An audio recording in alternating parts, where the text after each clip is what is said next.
Hello guys, welcome back to another video of RJ Coding Tips. Akhoi mamangda Python gi project hokre. Aduga Python project hobasida akhoi English toida thagatsagibani ko. Mayam karigumba gyan tabiba watli hai taragadi comment section da habiramo. English tagi Manipuri version da sungsoi soidana hantoksaba video amuzu upload tawjagani karigumba mayamna pambiba taragadi. Aduga ngasigi oina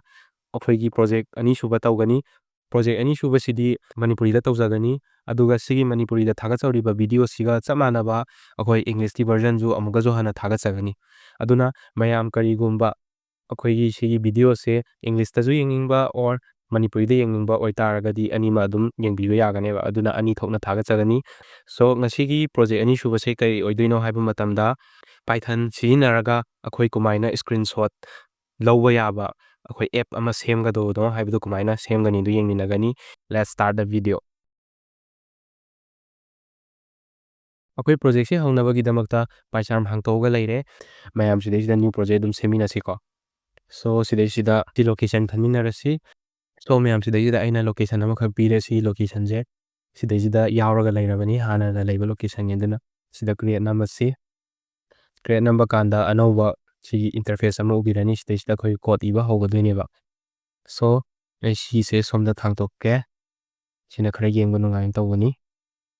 Okay, aduga sidesida magi virtual environment amazu yauzare ko. Aduga atopa file mayam ke kazu yauzare. Sidesida anova file ama semjage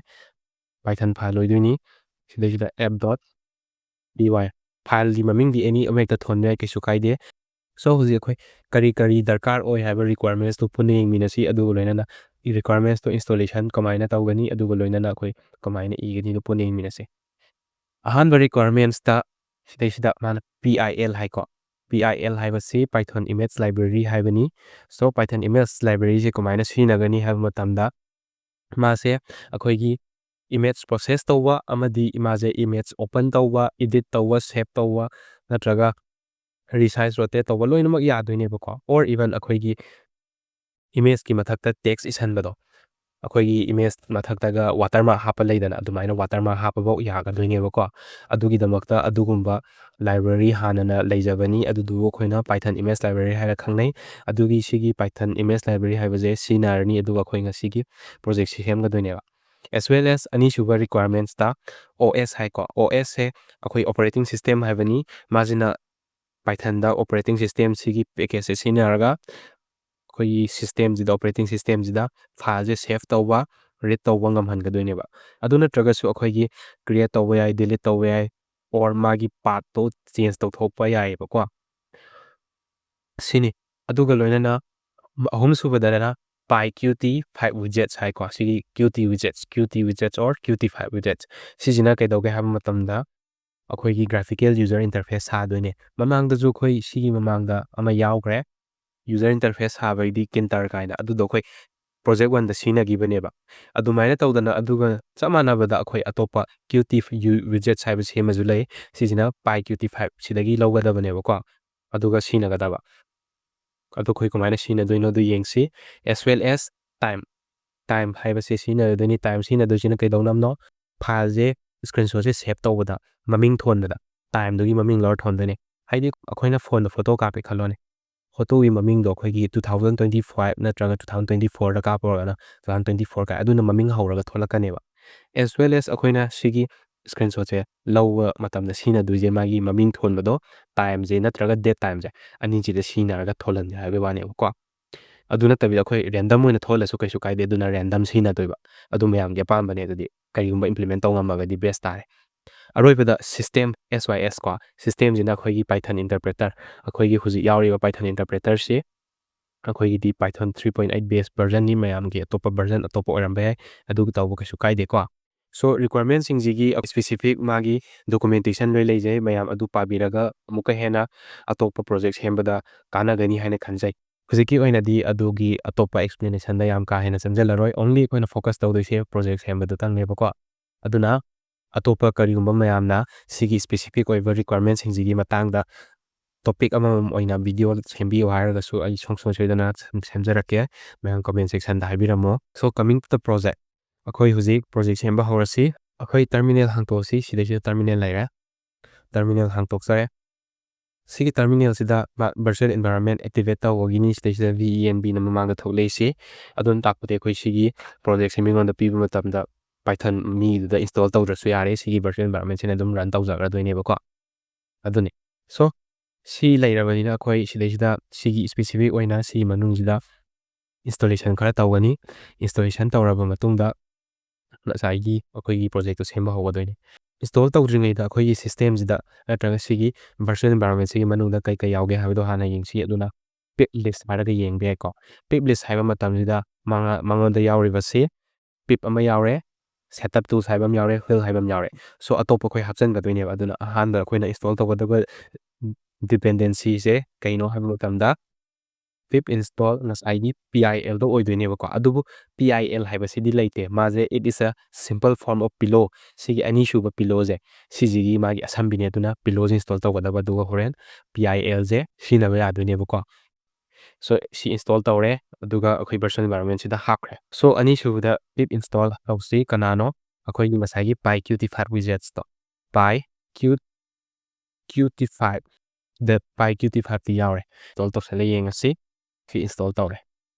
ꯃꯥꯅ ꯁꯤ install ꯇꯧꯕ ꯃꯇꯝꯗ ꯃꯥꯒ ꯃꯔꯤ ꯂꯩꯅꯕ ꯗꯤꯄꯦꯟꯗꯦꯟꯁꯤ ꯃꯌꯥꯝ ꯑꯃꯁꯨ install ꯇꯧꯖꯔꯛꯑꯅꯤ ꯁꯣ ꯃꯌꯥꯝ ꯁꯤꯒꯤ ꯏꯟꯁꯇꯣꯜ ꯇꯧꯕ ꯈꯣꯠꯄ ꯇꯧꯕꯁꯤꯗ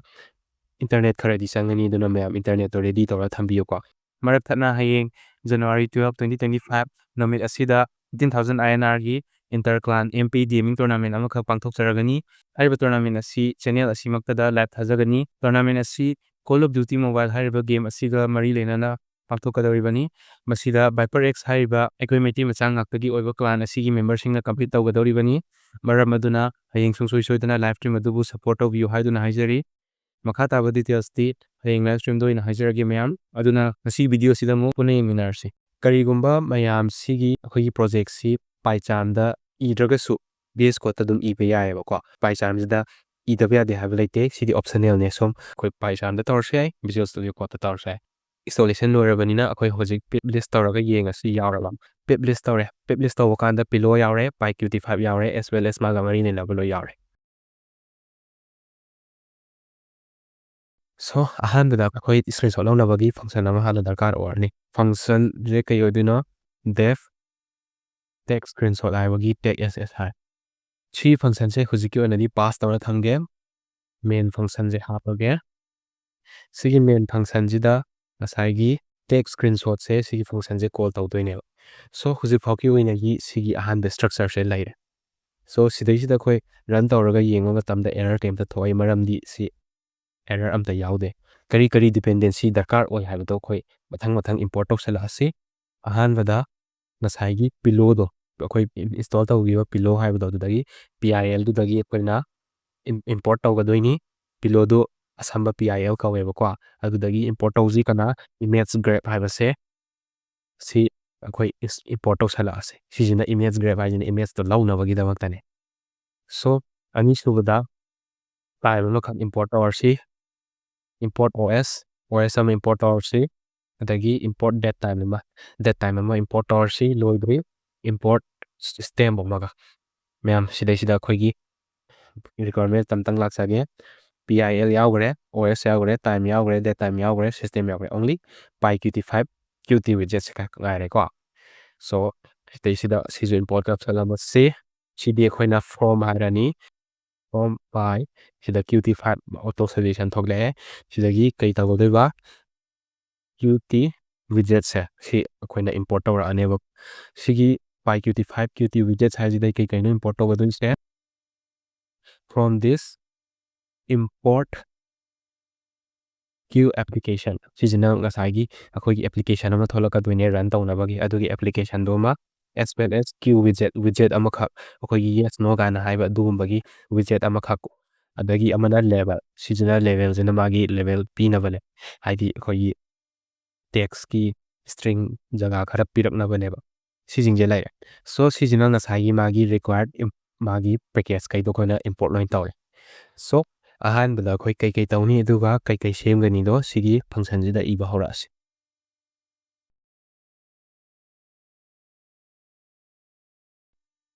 ꯁꯤ ꯄꯥꯁꯁꯦ ꯑꯗꯨꯝ ꯊꯝꯖꯈꯤꯒꯦ ꯃꯦꯝ ꯑꯗꯨꯒ ꯑꯍꯥꯟꯕꯗ ꯑꯩꯈꯣꯏꯅ ꯏꯒꯗꯣꯏꯁꯦ ꯏꯃꯦꯖ ꯍꯥꯏꯕ ꯑꯩꯈꯣꯏꯒꯤ ꯚꯦꯔꯤꯑꯦꯕꯜ ꯑꯃ ꯗꯤꯀ꯭ꯂꯦꯌꯔ ꯇꯧꯔꯦ ꯗꯤꯀ꯭ꯂꯦꯌꯔ ꯇꯧꯔꯤꯕ ꯚꯦꯔꯤꯑꯦꯕꯜꯁꯤꯗ ꯑꯩꯈꯣꯏꯅ image grab se sigi function je haibadi ngasai method oidoini PIL gi method se si je kaure aduga grab haiba sigi function je kaure image amadi capture tawraneba capture tawriba image to sigi image hariba variable jida hapchan graneba mem ya bire ko so hoji phokta khoi gyan tari haina lawjare aduga app ko ba variable ama lawre sigi app ko ba variable jida na kai kawdino haiba matamda sida makha da hapke create an application window or widget ordinary ko sida window na tra widget ama kak sem dini edu sem na bagi damakta app ko sida aina queue application je kaure queue application je kauraga nasai gi argv hai ko akoi argument variable ama lao hamni sigi argument variable jina kana do gat kadoino system dot sigi argument variable je laure laura ba matungda akoi app se sare app ama kak sara bale sari ba app se kana do utkani window ama kak utkani adugi window da utnabi damakta queue widget sida utlalasi utlaba matungda gidi akoina magi title lama pise ba ko si khoi laidiba app sida python version control khai sai mathata icon yaudra swain to dana khoi magi title lama khak pise title pina bagi damakta window dot set window title haiba sigi function le kaurani kaur kan ja akoina sida akoi gi rj coding wings dot pet haiga thole ma'am अतोपा ममिंग अदुम पीबियो कछु काइदे पीरिबा सिगी windows ida मागी title लेरे टाइटल जे लेरमिना मागी बाउंडरी खरा पीदबो यारेको okay window dot set geometry हाइबम लाकनेबा set geometry ida माना kai kai पीदोइनो हाइबदा मागी width ama pigani height ama pigani as well as magi lebam de ka pigado so select 100 100 300 200 aina piriba se kai kai no me am puning siko gig for gigs ta lai gig for gigs ta lai pusida sida ahan da take four arguments lawe hai ko four arguments kai no x coordinate y coordinate aduga window agi week ka heka aduni mayam ahan da ina pizari se masa hai gi bodo magi leibam dune ba ko mathak ta gi 100 ko mo y da y axis ta aman x axis no y axis ni x axis ta y x ta y ko 100 ko mo y da 100 lao aduga magi width sina kya hanji 300 width ohelo aduga magi height tuna 200 ohelo hanne sije khoi set geometry gi magi properties to pbire yam ya biren khale ko so digital level ama khak hapsi level ji ko mai hap kani level de khoi function masai gi domaina khoi variable am da hapani duga level thole tholi variable ji da q level je magi value je pisala level ji da khoi na kai hai duino masai gi khoi gi pop up ki type da thon ga doine ba ko aduna the screenshot has been save haibagi magi khoi amakha level amakha pihan sigi level se kana gi manung da tholaka doino haiba matamda nasai khoi na create tawriba window do dugi manung da tholaka doine yam yabi ko adubu tholaka tawriba level je kai jaga da kai lehan doino haiba dugi ma position pc aduna position gi damakta level dot move kai kai dano move tok doi se x tagi 100 aduga y dagi 80 pirakadaba haibadi mathak tagi 100 aduga left from dagi or ko sigi x y axis lom da 80 da lao hai mem ya bi re ko sa sibok ta lai sigi matung da koina image na sai capture taw kriba image sen show tawram je image dot show capture taw riba image to show tawras capture taw gi do show tawram as well as sigi windows is hizu akoi show tawam sange ko show taw da taragadi uroi tin aduga si show taw lor kan da khoi exit tok thoki doina tra exit tok thokna bi damak ta khoi system je exit ta hanjebo system exit taw na ba sys exit harni aduga kanalo exit taw gi doi se masai gi app se exit magi execution je left hanjeba exe execution je left halas screenshot app se run taw matamda image ama capture tawni capture tawri image to ngak show tawramani aduga sigi level ji matang matek amantang ngakang leiranga doini ko adugu khoi save tawbagi function di haptri bani adugu yengsi kumaina sigi screenshot se save tawre harbo tholak tabri yengsi aduga run tawra yengsi adukanda khoina show tawdo exit tawro kanda nasai khoi gi python run tawra leram doini da adu exit matom to thoki doini ba ko adu damakta sigi sys exit se hapine ma'am याबीरे है ना खंजाई कोई सी run तौर यंगसी सो run तौरे run तौर मतम दा यूं को मैम ꯁꯤꯗꯩꯁꯤꯗ ꯑꯩꯈꯣꯏꯒꯤ ꯁ꯭ꯀ꯭ꯔꯤꯟꯁꯣꯠ ꯍꯦꯁ ꯕꯤꯟ ꯁꯦꯐ ꯍꯥꯏꯔꯒ ꯉꯁꯥꯏꯒꯤ ꯑꯩꯈꯣꯏꯒꯤ ꯏꯃꯦꯖ ꯑꯃꯈꯛ ꯍꯥꯏꯗꯤ ꯁ꯭ꯀ꯭ꯔꯤꯟꯁꯣꯠ ꯁꯦꯞ ꯇꯧꯔꯦ ꯍꯥꯏꯔꯒ ꯋꯤꯟꯗꯣ ꯑꯃꯈꯛ ꯊꯣꯛꯏꯀꯣ ꯁꯤꯒꯤ ꯋꯤꯟꯗꯣꯁꯦ ꯊꯣꯛꯂꯛꯅꯕꯒꯤꯗꯃꯛꯇꯅꯦꯕ ꯑꯩꯈꯣꯏꯅ ꯁꯤꯗꯩꯁꯤꯗ ꯁꯤꯒꯤ ꯋꯤꯟꯗꯣ ꯍꯥꯞꯄꯤꯁꯦ ꯑꯗꯨꯀꯥꯟꯗꯨꯗ ꯂꯦꯚꯦꯜ ꯍꯥꯞꯄꯩꯗꯣ ꯑꯗꯣ ꯁꯤꯒꯤ 80 ꯄꯤꯕꯁꯦ ꯈꯤꯇꯪ ꯂꯦꯐ ꯂꯣꯝꯗ ꯍꯩꯖꯤꯜꯂꯛꯏꯀꯣ ꯑꯗꯨꯅ 50ꯒꯨꯝꯕ ꯄꯤꯔꯗꯤ ꯃꯌꯥꯏꯗ ꯂꯩꯈꯤꯕꯁꯨ ꯌꯥꯏ ꯑꯗꯨ ꯑꯩꯈꯣꯏ ꯁꯦꯝꯃ ꯌꯦꯡꯁꯤ ꯁꯣ ꯁꯤ ꯅꯠꯇꯕ ꯑꯩꯈꯣꯏ ꯋꯤꯟꯗꯣ ꯑꯃꯁꯨ ꯎꯕ ꯐꯪꯉꯤ ꯀꯩ ꯋꯤꯟꯗꯣꯅꯣ ꯁꯤ ꯇꯦꯝꯄꯔꯔꯤꯅꯦꯕ ꯁꯤꯗꯩꯁꯤꯗ TMP ꯍꯥꯏꯔꯒ PNGꯅꯤꯀꯣ ꯁꯤ ꯑꯩꯅ ꯑꯩꯈꯣꯏ ꯐꯣꯇꯣ ꯕꯤꯌꯔ ꯑꯃ ꯍꯥꯞꯄꯒꯤꯅꯤ ꯁꯤ ꯐꯣꯇꯣ ꯕꯤꯌꯔꯁꯤꯗ ꯃꯥ ꯊꯣꯛꯆꯔꯛꯑꯦꯕ ꯀꯩꯒꯤꯅꯣꯗ ꯁꯤ ꯉꯁꯥꯏ ꯑꯩꯈꯣꯏꯅ ꯁꯣ ꯇꯧ ꯍꯥꯏꯕꯒꯤ ꯊꯣꯛꯆꯔꯛꯄꯅꯦꯕ ꯕꯠ ꯁꯤꯒꯤꯁꯦ ꯑꯩꯈꯣꯏ ꯊꯤꯕ ꯐꯪꯉꯣꯏꯕ ꯊꯤꯕꯕꯨꯗꯤ ꯐꯪꯅꯤ ꯀꯥꯏꯗ ꯐꯪꯅꯤ ꯑꯩꯈꯣꯏꯒꯤ ꯇꯦꯝꯄꯔꯔꯤ ꯐꯣꯜꯗꯔꯗ ꯑꯩꯈꯣꯏꯅ Windows+R ꯅꯝꯃꯀꯥꯟꯗ ꯇꯦꯝꯄꯔꯔꯤ ꯐꯣꯜꯗꯔꯗꯨꯗ ꯆꯪꯉꯒ ꯌꯦꯡꯕꯗꯤ ꯌꯥꯅꯤ ꯕꯠ ꯁꯤꯁꯦ ꯑꯩꯈꯣꯏ ꯁꯦꯞ ꯇꯧꯔꯒ ꯌꯥꯎꯕ ꯅꯠꯇꯦ ꯇꯦꯝꯄꯔꯔꯤꯅꯦꯕ ꯑꯗꯨꯅ ꯁꯤꯁꯦ ꯑꯩꯈꯣꯏꯅ ꯁꯦꯞ ꯇꯧꯅꯕꯒꯤꯗꯃꯛꯇ ꯐꯪꯁꯟ ꯃꯆꯥ ꯑꯃꯈꯛ ꯍꯥꯞꯆꯟꯒꯅꯤ ꯑꯣꯔ ꯀꯣꯠ ꯃꯇꯦꯛ ꯈꯔ ꯍꯥꯞꯆꯟꯒꯅꯤ ꯑꯗꯨꯗꯨꯒ ꯃꯥꯁꯦ ꯁꯦꯞ ꯇꯧꯕꯗꯣ ꯌꯦꯡꯁꯦꯕ ꯍꯧꯖꯤꯛꯀꯤ ꯑꯣꯏꯅꯗꯤ ꯑꯩ ꯁꯤ ꯀ꯭ꯂꯣꯁ ꯇꯧꯔꯦ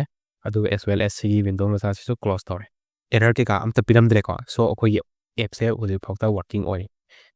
ꯁꯣ ꯅꯦꯛꯁ ꯁ꯭ꯇꯦꯞꯇ ꯂꯥꯛꯁꯤ ꯍꯧꯖꯤꯛ ꯑꯩꯈꯣꯏ ꯏꯃꯦꯖ ꯀꯦꯞꯆꯔ ꯇꯧꯕ ꯉꯝꯃꯦ ꯑꯦꯁ ꯋꯦꯜ ꯑꯦꯁ ꯁꯣ ꯇꯧꯕ ꯉꯝꯃꯦ ꯅꯥꯎ ꯑꯩꯈꯣꯏ ꯁꯦꯞ ꯇꯧꯕꯗꯣ ꯌꯦꯡꯉꯁꯤ ꯁꯦꯞ ꯇꯧꯅꯕꯒꯤꯗꯃꯛꯇ ꯑꯩꯈꯣꯏ ꯐꯣꯜꯗꯔ ꯑꯃ ꯁꯦꯝꯗꯕ ꯌꯥꯔꯣꯏꯕ ꯐꯣꯜꯗꯔ ꯁꯦꯝꯅꯕꯒꯤꯗꯃꯛꯇ ꯑꯩꯈꯣꯏ ꯁꯤꯒꯤ ꯋꯤꯗꯤꯟ ꯗꯤꯁ ꯐꯣꯜꯗꯔ ꯑꯩꯈꯣꯏ ꯄ꯭ꯔꯣꯖꯦꯛ ꯌꯥꯎꯔꯤꯕ ꯐꯣꯜꯗꯔꯁꯤꯗ ꯏꯃꯦꯖꯦꯁ ꯍꯥꯏꯕ ꯐꯣꯜꯗꯔ ꯑꯃ ꯍꯥꯟꯅ ꯁꯦꯝꯃꯒ ꯊꯝꯕ ꯌꯥꯏ ꯁꯤꯒꯤ ꯏꯃꯦꯖꯦꯁꯁꯤꯗ ꯁ꯭ꯇꯣꯔ ꯇꯧꯔꯛꯄ ꯌꯥꯏꯑꯕ ꯕꯠ ꯑꯩꯈꯣꯏ ꯑꯣꯄꯔꯦꯇꯤꯡ ꯁꯤꯁꯇꯦꯝ OSꯇꯣ ꯁꯤꯖꯤꯟꯅꯔꯒ ꯑꯣꯇꯣꯃꯦꯇꯤꯛ ꯀ꯭रिꯌꯦꯠ ꯇꯧꯍꯟꯖꯦꯕ ꯀꯩꯒꯤꯅꯣꯗ ꯑꯩꯈꯣꯏꯅ ꯑꯍꯥꯟꯕ ꯑꯦꯞ ꯑꯃ ꯑꯦꯅꯤ ꯑꯦꯞ ꯑꯃ ꯏꯟꯁꯇꯣꯜ ꯇꯧꯔꯛꯄ ꯃꯇꯝꯗ ꯃꯥ ꯌꯥꯎꯔꯝꯃꯣꯏꯑꯕ ꯉꯁꯥꯏꯒꯤ ꯁꯤꯒꯤ ꯏꯃꯦꯖ ꯍꯥꯏꯕ ꯐꯣꯜꯗꯔꯁꯦ ꯑꯗꯨꯅ ꯑꯣꯇꯣꯃꯦꯇꯤꯛ ꯀ꯭रिꯌꯦꯠ ꯇꯧꯔꯛꯀꯗꯕꯅꯦꯕ ꯑꯣꯇꯣꯃꯦꯇꯤꯛ ꯀ꯭रिꯌꯦꯠ ꯇꯧꯔꯛꯅꯕꯒꯤꯗꯃꯛꯇ ꯑꯩꯈꯣꯏ ꯁꯤꯗꯩꯁꯤꯗ OS ꯍꯥꯏꯕ ꯐꯪꯁꯟꯁꯦ ꯁꯤꯖꯤꯟꯅꯔꯁꯤ ꯁꯤꯒꯤꯁꯤꯗ ꯑꯩꯈꯣꯏꯅ ꯆꯦꯛ ꯇꯧꯗꯣꯏꯅꯦ ꯏꯐ ꯀꯔꯤꯒꯨꯝꯕ ꯊꯤꯌꯣ ꯍꯥꯏꯗꯣꯏꯅꯦ ꯄꯥꯠ ꯑꯃꯈꯛ ꯊꯤꯌꯣ ꯍꯥꯏꯗꯣꯏꯅꯦ OS ꯄꯥꯠ ꯑꯃ ꯊꯤꯕ ꯃꯇꯝꯗ ꯑꯦꯛꯖꯤꯁ ꯂꯩꯔꯕ ꯀꯔꯤꯒꯨꯝꯕ ꯏꯃꯦꯖꯦꯁ ꯍꯥꯏꯔꯤꯕ ꯄꯥꯠꯁꯦ ꯂꯩꯔꯕ ꯍꯥꯏꯕꯗꯤ ꯁꯤꯒꯤ ꯄꯥꯏꯊꯟ ꯍꯥꯏꯔꯤꯕ ꯐꯣꯜꯗꯔꯁꯤꯒꯤ ꯃꯅꯨꯡꯗ ꯏꯃꯦꯖꯦꯁ ꯍꯥꯏꯕ ꯐꯥꯏꯜ ꯄꯥꯠ ꯑꯣꯔ ꯐꯣꯜꯗꯔꯁꯦ ꯂꯩꯔꯕ ꯂꯩ ꯇꯥꯔꯒꯗꯤ ꯑꯩꯈꯣꯏ ꯃꯈꯥ ꯆꯠꯊꯈ꯭ꯔꯅꯤ ꯂꯩꯇ꯭ꯔꯒꯗꯤ ꯁꯤ ꯅꯣꯠ ꯍꯥꯏꯕꯅꯤꯅ ꯂꯩꯇ ꯇꯥꯔꯒꯗꯤ ꯀ꯭रिꯌꯦꯠ ꯇꯧꯗꯣꯏꯅꯦꯕ os.mkdir mkdir ꯍꯥꯏꯁꯦ ꯃꯦꯛ ꯗꯥꯏꯔꯦꯛꯇꯔꯤ ꯍꯥꯏꯕꯅꯤ ꯃꯦꯛ ꯗꯥꯏꯔꯦꯛꯇꯔꯤ ꯀꯅꯥꯅꯣ ꯏꯃꯦꯖꯦꯁ ꯍꯥꯏꯕ ꯗꯥꯏꯔꯦꯛꯇꯔꯤꯁꯦ ꯀ꯭रिꯌꯦꯠ ꯇꯧ ꯂꯩꯔꯝꯃꯒꯗꯤ ꯃꯈꯥ ꯁ꯭ꯀꯤꯞ ꯇꯧꯔꯅꯤ ꯂꯩꯇ꯭ꯔꯒꯗꯤ ꯀ꯭रिꯌꯦꯠ ꯇꯧ ꯍꯥꯏꯕꯅꯤ ꯑꯗꯨꯅ ꯑꯅꯧꯕ ꯀ꯭रिꯌꯦꯠ ꯇꯧꯅꯕꯅꯦꯕ ꯋꯟꯁ ꯑꯃꯨꯛꯇꯪ ꯔꯟ ꯇꯧꯈ꯭ꯔꯒꯗꯤ ꯀ꯭रिꯌꯦꯠ ꯇꯧꯖꯔꯛꯑꯅꯤ ꯑꯗꯨꯒ ꯃꯊꯪ ꯃꯊꯪ ꯁ꯭ꯀ꯭ꯔꯤꯟꯁꯣꯠ ꯂꯧꯕ ꯌꯥꯗꯣꯏꯅꯤꯀꯣ ꯈ꯭ꯋꯥꯏ ꯁꯣ ꯁꯤ ꯆꯦꯛ ꯇꯧꯔꯅꯤ ꯑꯗꯨꯒ ꯂꯩꯇ꯭ꯔꯒꯗꯤ ꯀ꯭रिꯌꯦꯠ ꯇꯧꯈ꯭ꯔꯅꯤ ꯃꯈꯥꯗ ꯑꯩꯈꯣꯏ ꯃꯥꯗꯣ ꯏꯃꯦꯖꯇꯣ ꯁꯦꯞ ꯇꯧꯕꯒꯤ ꯑꯣꯞꯁꯟ ꯑꯃꯈꯛ ꯏꯔꯁꯦ ꯁꯤꯒꯤ ꯏꯃꯦꯖ ꯒ꯭ꯔꯦꯞꯁꯤ ꯃꯈꯥꯗ ꯁꯦꯞ ꯇꯧꯍꯜꯂꯁꯦ ꯁꯦꯚꯤꯡ ꯗ ꯏꯃꯦꯖ ꯏꯃꯦꯖ ꯁꯦꯞ ꯇꯧꯅꯕꯒꯤꯗꯃꯛꯇ ꯑꯩꯈꯣꯏꯅ ꯏꯃꯦꯖ ꯗꯣꯠ ꯁꯦꯞ ꯍꯥꯏꯕ ꯐꯪꯁꯟꯁꯦ ꯁꯤꯖꯤꯟꯅꯔꯅꯤ ꯑꯗꯨꯒ ꯁꯦꯞ ꯇꯧꯁꯤ ꯀꯃꯥꯏꯅ ꯇꯧꯅꯤ OSꯇꯣ ꯂꯧꯔꯛꯑꯅꯤ ꯉꯁꯥꯏ ꯑꯣꯄꯔꯦꯇꯤꯡ ꯁꯤꯁꯇꯦꯝꯗꯣ ꯑꯗꯨꯒ ꯃꯥꯒꯤ ꯄꯥꯠ ꯑꯃꯈꯛ ꯊꯤꯔꯛꯑꯅꯤ ꯀꯅꯥꯏ ꯄꯥꯠꯅꯣ ꯉꯁꯥꯏꯒꯤ ꯄꯥꯠꯇꯨꯗ ꯖꯣꯏꯟ ꯇꯧꯁꯟ ꯍꯥꯏꯗꯤ ꯍꯥꯞꯆꯟꯈꯣ ꯍꯥꯏꯕꯅꯦꯕꯀꯣ ꯖꯣꯏꯟ ꯇꯧꯗꯣꯏꯅꯤ ꯀꯅꯥꯅꯣ ꯏꯃꯦꯖꯦꯁ ꯍꯥꯏꯕꯗꯣ ꯊꯤꯔꯣ ꯏꯃꯦꯖꯦꯁꯇꯨꯗ ꯖꯣꯏꯟ ꯇꯧꯁꯟꯈꯤꯗꯣꯏꯅꯤ ꯍꯥꯏꯕꯗꯤ ꯍꯥꯞꯆꯟꯈꯣ ꯍꯥꯏꯗꯣꯏꯅꯦꯕ ꯉꯁꯥꯏꯒꯤ ꯑꯩꯈꯣꯏꯒꯤ ꯏꯃꯦꯖꯇꯣ ꯏꯃꯦꯖꯦꯁ ꯍꯥꯏꯔꯤꯕ ꯐꯥꯏꯜ ꯄꯥꯠꯇꯨꯗ ꯍꯥꯞꯆꯟꯈ꯭ꯔꯣ ꯍꯥꯏꯕꯅꯦꯕ ꯑꯗꯨꯕꯨ ꯑꯩꯈꯣꯏꯅ ꯁꯦꯞ ꯇꯧꯗꯣꯔꯤꯕ ꯏꯃꯦꯖꯁꯦ ꯏꯟ ꯗ ꯐꯣꯔꯝ ꯑꯣꯐ JPG ꯑꯣꯏꯒꯗ꯭ꯔꯥ ꯑꯣꯔ PNG ꯑꯣꯏꯒꯗ꯭ꯔꯥ ꯍꯥꯏꯕꯗꯣ ꯃꯥꯒꯤ ꯐꯣꯔꯃꯦꯠ ꯑꯃ ꯍꯥꯞꯇꯕ ꯌꯥꯔꯣꯏꯕ ꯐꯣꯔꯃꯦꯠꯇꯣ ꯍꯥꯞꯅꯕꯒꯤꯗꯃꯛꯇ ꯑꯩꯈꯣꯏ ꯐꯥꯏꯜ ꯅꯦꯝꯗꯨꯁꯨ ꯄꯤꯍꯧꯕ ꯌꯥꯔꯦ ꯀꯔꯤꯒꯨꯝꯕ ꯑꯩꯈꯣꯏꯅ ꯁꯤꯗ ꯔꯟ ꯇꯧꯔꯨ ꯇꯥꯔꯒꯗꯤ ꯃꯥ ꯏꯃꯦꯖꯇꯣ ꯁꯦꯞ ꯇꯧꯅꯕꯒꯤ ꯐꯣꯔꯃꯦꯠ ꯄꯤꯗꯦ ꯍꯥꯏꯔꯒ ꯑꯦꯔꯔ ꯑꯃ ꯊꯣꯛꯂꯛꯀꯅꯦꯕ ꯏꯃꯦꯖ ꯐꯣꯔꯃꯦꯠ ꯑꯃꯈꯛ ꯄꯤꯗꯕ ꯌꯥꯔꯣꯏꯕ ꯏꯃꯦꯖ ꯐꯣꯔꯃꯦꯠꯇꯣ ꯄꯤꯅꯕꯒꯤꯗꯃꯛꯇ ꯑꯩꯈꯣꯏꯅ ꯏꯃꯦꯖ ꯐꯣꯔꯃꯦꯠ ꯀꯧꯕ ꯚꯦꯔꯤꯑꯦꯕꯜ ꯑꯃ ꯗꯤꯀ꯭ꯂꯦꯌꯔ ꯇꯧꯔꯦ ꯁꯤꯒꯤ ꯃꯅꯨꯡꯁꯤꯗ ꯑꯩꯈꯣꯏꯅ ꯏꯃꯦꯖ ꯗꯣꯠ PNG ꯍꯥꯏꯕ ꯑꯩꯈꯣꯏꯒꯤ ꯁꯤꯒꯤ ꯃꯑꯣꯡꯁꯤꯗ ꯑꯣꯏꯅ ꯁꯦꯞ ꯇꯧ ꯍꯥꯏꯔꯁꯦꯕꯀꯣ ꯑꯗꯨꯒꯤꯗꯃꯛꯇ ꯑꯩꯅ ꯏꯃꯦꯖ ꯐꯣꯔꯃꯦꯠꯁꯦ ꯄꯤꯔꯦ ꯌꯥꯏꯀꯣ ꯃꯌꯥꯝ ꯑꯗꯨ ꯑꯣꯏꯇꯥꯔꯒꯗꯤ ꯁꯤ ꯑꯩꯈꯣꯏ ꯔꯟ ꯇꯧꯔꯒ ꯌꯦꯡꯉꯁꯦ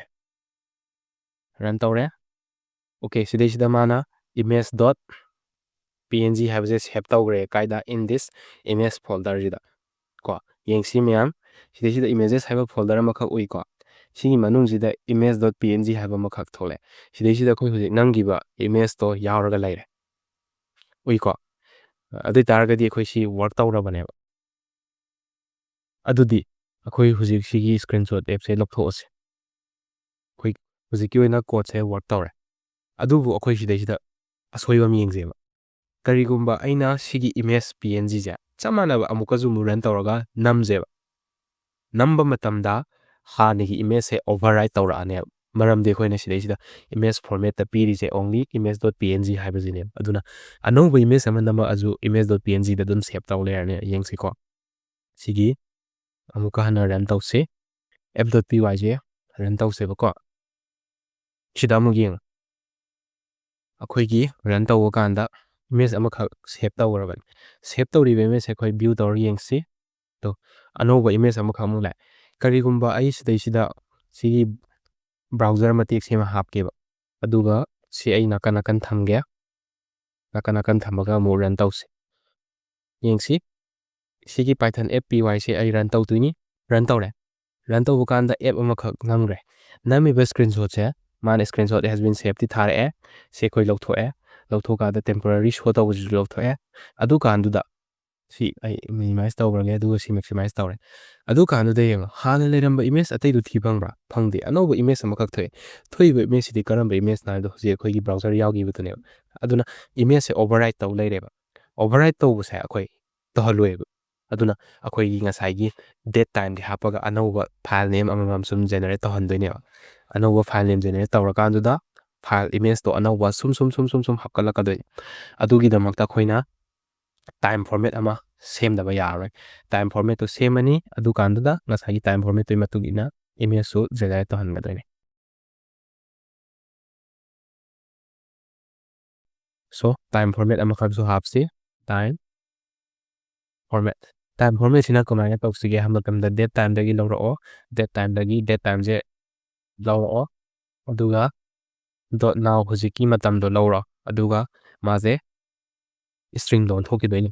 strf ꯇꯥꯏꯝꯗ ꯑꯣꯟꯊꯣꯛꯈ꯭ꯔꯅꯤ ꯏꯟ ꯗ ꯐꯣꯔꯝ ꯑꯣꯐ ꯀꯅꯥꯅ ꯍꯜꯍꯟꯁꯤꯒꯦ ꯑꯩꯈꯣꯏ ꯏꯌꯔꯅ ꯍꯜꯍꯜꯂꯁꯤ ꯑꯗꯨꯅ 2025ꯇꯣ ꯂꯥꯛꯑꯅꯤ ꯃꯟ ꯑꯃ ꯂꯥꯛꯑꯅꯤ ꯑꯩꯈꯣꯏ ꯍꯧꯖꯤꯛ ꯖꯅꯋꯥꯔꯤꯅꯤ ꯑꯗꯨꯗꯒꯤꯗꯤ ꯑꯃꯨꯛ ꯗꯦꯠ ꯂꯥꯛꯍꯜꯂꯛꯁꯦ ꯑꯗꯨꯒ ꯁꯤ ꯃꯇꯨꯡꯗ ꯀꯟꯇꯤꯅ꯭ꯌꯨ ꯇꯧꯍꯟꯁꯦꯕ ꯃꯥꯗꯤ ꯀꯔꯝꯕ ꯃꯇꯝꯗ ꯂꯧꯏ ꯍꯥꯏꯕꯗꯣ ꯈꯪꯅꯕꯒꯤꯗꯃꯛꯇ ꯄꯨꯡꯗꯨꯁꯨ ꯌꯥꯎꯍꯜꯂꯁꯦꯕ ꯑꯗꯨꯅ ꯁꯤꯒꯤ ꯑꯋꯥꯔ ꯑꯃ ꯍꯥꯞꯄꯅꯤ as well as ꯃꯤꯅꯠ ꯍꯥꯞꯄꯅꯤ as well as ꯃꯥꯒꯤ ꯁꯦꯀꯦꯟꯗꯣ ꯑꯃꯒ ꯍꯥꯞꯄꯤꯔꯁꯤ ꯑꯗꯣ ꯁꯤꯒꯤ ꯇꯥꯏꯝ ꯐꯣꯔꯃꯦꯠ ꯊꯝꯃꯦ ꯊꯝꯃꯤꯕ ꯇꯥꯏꯝ ꯐꯣꯔꯃꯦꯠꯁꯦ ꯉꯁꯥꯏꯒꯤ ꯁꯤꯒꯤ ꯏꯃꯦꯖ ꯐꯣꯔꯃꯦꯠꯁꯤꯗ ꯌꯨꯇꯤꯂꯥꯏꯁ ꯇꯧꯍꯟꯖꯦꯕ ꯑꯗꯨꯒꯤꯗꯃꯛꯇ ꯑꯩꯈꯣꯏ ꯗꯥꯏꯅꯥꯃꯤꯛ ꯑꯣꯏꯅꯕꯒꯤꯗꯃꯛꯇ ꯑꯦꯞ ꯁ꯭ꯇ꯭ꯔꯤꯡ ꯁꯤꯖꯤꯟꯅꯔꯅꯤ ꯑꯦꯞ ꯁ꯭ꯇ꯭ꯔꯤꯡ ꯁꯤꯖꯤꯟꯅꯔꯒ ꯑꯩꯈꯣꯏ ꯗꯥꯏꯅꯥꯃꯤꯛ ꯑꯣꯏꯍꯜꯂꯁꯤ ꯑꯗꯨꯒ ꯏꯟꯁꯥꯏꯠ ꯗꯤꯁ ꯑꯦꯞ ꯁ꯭ꯇ꯭ꯔꯤꯡꯁꯤꯗ ꯑꯩꯈꯣꯏꯅ ꯏꯃꯦꯖ img ꯑꯃꯈꯛ ꯊꯣꯜꯂꯁꯦꯕ